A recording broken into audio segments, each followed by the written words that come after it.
Coming up today, Korea's ruling party is set to take on a new look as it readies to name four-term lawmaker Won Yoo-chul as its new floor leader on Tuesday. With analysts still nervously eyeing China's financial markets, it has emerged that the recent crash there wiped out a staggering $3.2 trillion in equity. Plus, weakening tropical storm Chan-hom moves further north, but it's still lashing parts of Korea with heavy rain and strong winds. Stay tuned for these stories and more.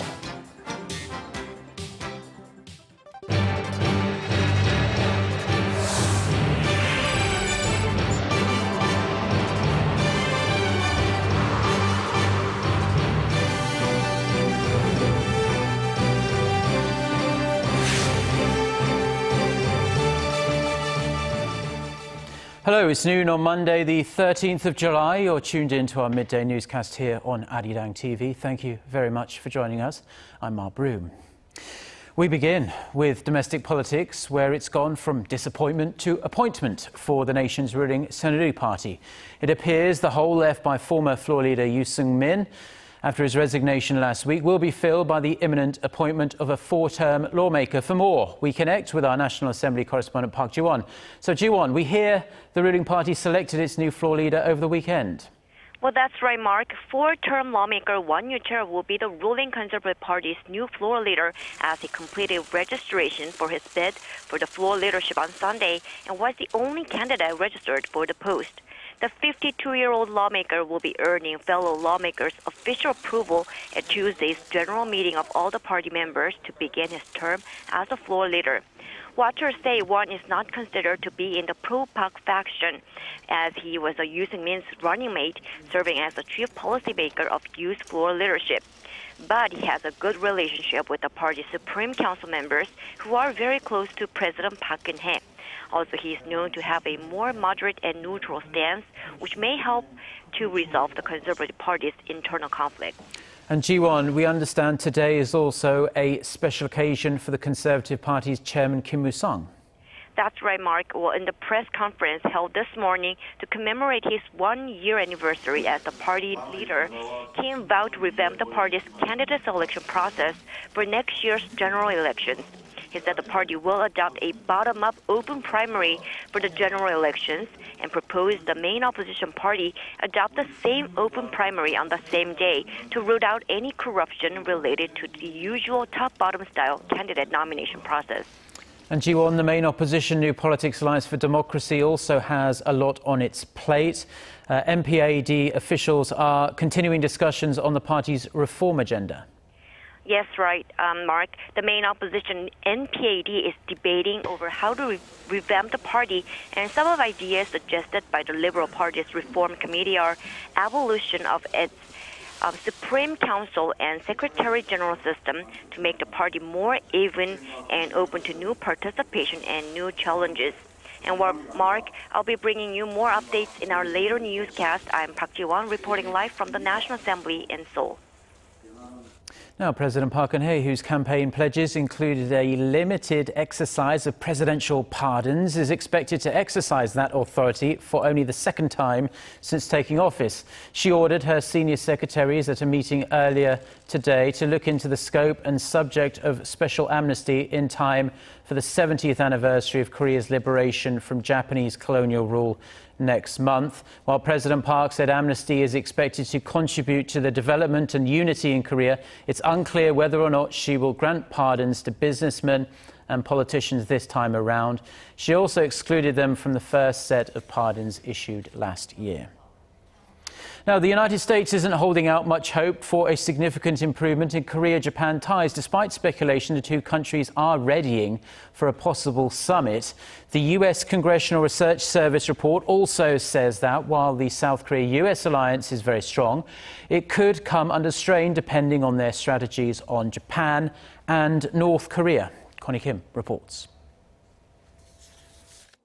Relations between South Korea and Japan are unlikely to improve, even if the two leaders meet for a summit. A report from the U.S. Congressional Research Service on Monday said South Korean President Park Geun-hye and Japanese Prime Minister Shinzo Abe are locked in a vicious cycle, with the two differing in their approach to historical issues. Bilateral ties between Seoul and Tokyo have been at a historic low, mainly due to Abe's repeated denial of Tokyo's historic wrongdoings.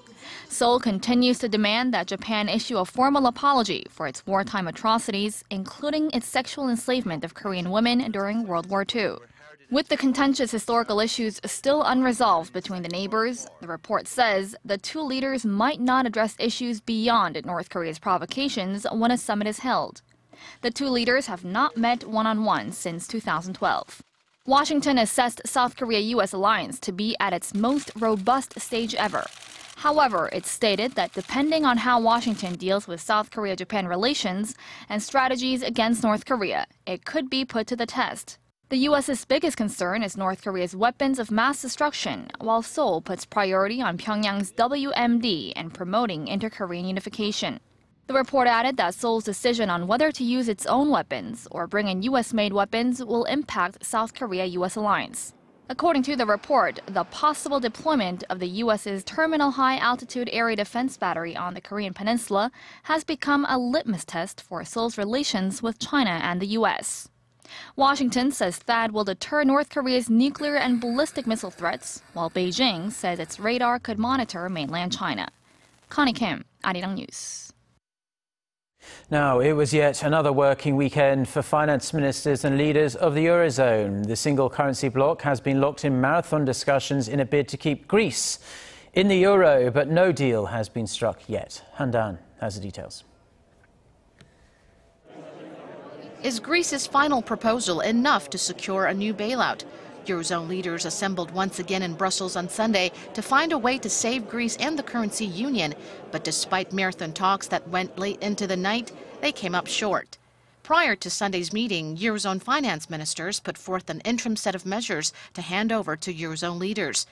The list reportedly includes ambitious reforms to pensions and labor markets, full oversight of draft legislation by the international creditors in Athens, and talks on Greece's possible timeout from the euro area if a bailout is not agreed. The depoliticization of the Greek administration was also part of the list. We just finished our meeting. We've come a long way, solved a lot of issues, but some big issues still remain. So we're now going to inform the leaders and they can discuss and hopefully decide on those last issues. Thanks. According to media reports in Greece, Greek officials labeled the measures very bad, while some even called it a humiliation. But Greek Prime Minister Alexis Tsipras seemed rather upbeat upon his arrival for Sunday's meeting. We owe that to the peoples of Europe, who wants Europe united and not divided. We can reach an agreement tonight if all parties want it. It's expected to be an uphill battle for Greece as Germany, its biggest bailout contributor, has ramped up pressure on Athens to execute bolder reforms. Greece's third bailout, if agreed upon, could be worth up to 86 billion euros. Handan, Arirang News. The stock market meltdown in China has knocked more than 30% off its stock value in just 1 month. The Chinese government is pulling out all the stops to stabilize the market, but it remains to be seen whether its efforts will work. Kim Min-ji reports. A month-long market rout in China has wiped trillions of dollars off the country's stock markets. According to Bloomberg, China's market value in terms of shares came to about $6.5 trillion as of last Thursday. That's down more than $3.2 trillion since mid-June. To give that figure some context, it's more than double Korea's GDP. China's stock markets have been one of the best performers in the world, at one point even topping $10 trillion in market value. However, since the middle of last month, the main Shanghai Composite Index has tumbled more than 30% as investors began offloading shares amid concerns the market was overheated, as they were extremely overvalued while the Chinese economy was weak. The slump continued despite government action from a suspension of initial public offerings to ease rules on borrowing money for trading to stabilize the market. The Shanghai Index fell about 6%, while the Shenzhen Composite Index, which tracks stocks in China's second exchange, fell almost 3% in a single day, erasing more than $330 billion. As China is the world's second-largest stock market by value after the U.S., the market rout is raising concerns among investors as volatility could weigh down economies heavily dependent on China for trade. Kim Min-ji, Arirang News. Now, the number of employed people in Korea receiving less than the minimum wage has hit an all-time high. The Korea Labour and Society Institute says that in the month of March, more than 2.3 million people in Korea got paid less than $4.90 an hour. That means around 12% of Korea's 18.8 million regular and non-regular workers were getting less than the lowest legal wage. The Institute says the government needs to make sure minimum wage regulations are properly enforced. Business owners caught flouting the law can face 3 years in prison or a maximum fine of $18,000. Stocks of squid, a regional specialty of the East Sea, are being depleted and fast. Overfishing by Chinese fishermen is thought to be the main reason behind the dwindling numbers, and concerns are growing that the waters will eventually become barren. Son Jung-in reports.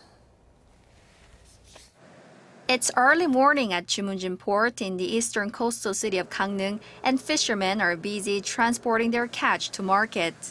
The commercial fishing season for squid opened a month ago, but the fishermen are far from happy.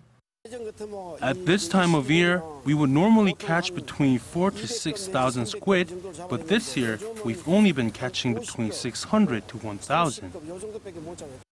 In fact, the total catch in waters of Korea's eastern Gangwon-do province last month was just a quarter of that recorded during the same period last year. Many fishermen are opting to keep their boats in the port as they know going out is not profitable anymore. Squid catches off the east coast have dropped by roughly a half over the space of 5 years. Irregular water temperatures could be one cause, but most believe it's mainly down to overfishing by Chinese vessels.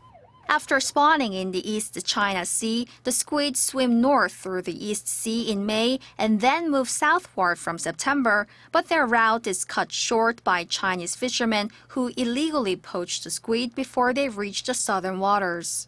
If overfishing continues in Korean waters, it will eventually affect the country's natural resources. There are currently an estimated 1,900 Chinese fishing boats operating in North Korean waters, a 1,000% increase from 10 years ago. But as North Korea makes little effort to control Chinese fishing, South Korean authorities are struggling to come up with any effective countermeasures. Son Jung-in, Arirang News.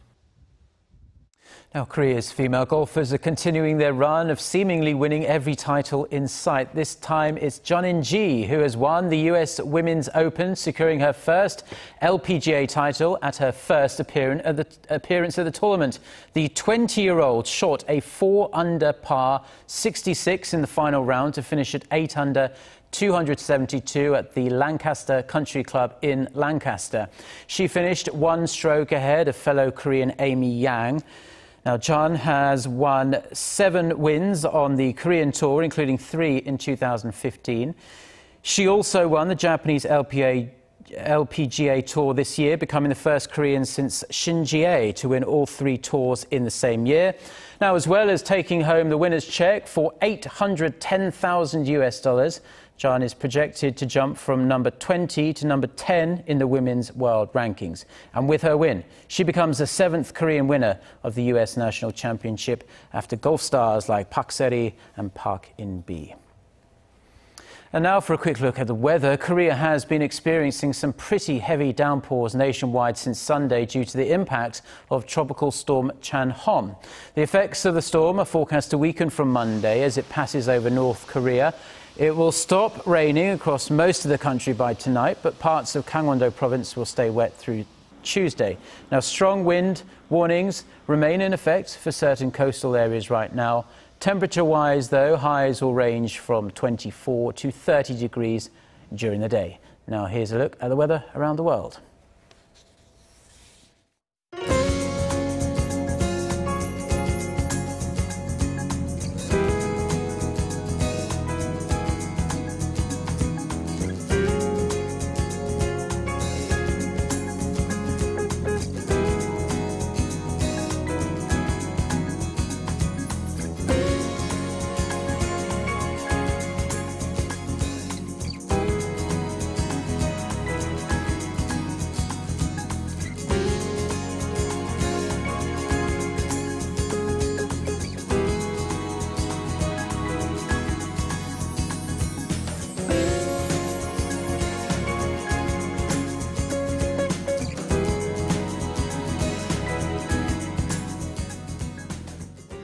Well, those are stories we're following on this Monday afternoon here in Seoul. For more of the latest, don't forget to check out our website, arirang.com, and do download our smartphone application. Just search for Arirang TV. Have a wonderful day. Goodbye.